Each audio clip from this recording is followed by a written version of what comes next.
What's up, friends? Today I came up with another interesting topic. Please watch till end. How medical oxygen is made.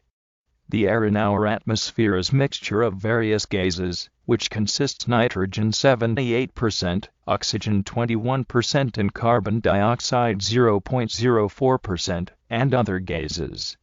Medical oxygen is made by separating the oxygen from other gases and impurities found in air by repeated steps of compression, filtration and purification. Such medical oxygen reaches more than 99.5% purity and is rigorously tested.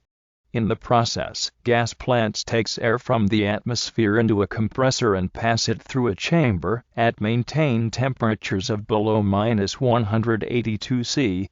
From this highly compressed gas, firstly unwanted gases is separated out, CO2, N2 etc. Now this cold air is changed from gas to liquid via condensation process.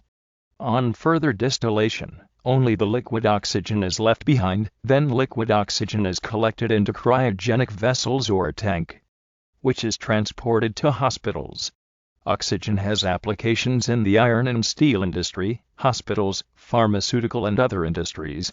Currently, most states have diverted their entire oxygen production for medical use. Industry experts said India has the capacity to produce more than 8,000 metric tons of medical oxygen daily against demand of 5,000 to 6,000 mt oxygen. The biggest problem with gases is transportation and storage. Most gas plants are located near industrial zones, far from cities, towns and villages. And this is it for today's episode. If you loved it, then subscribe.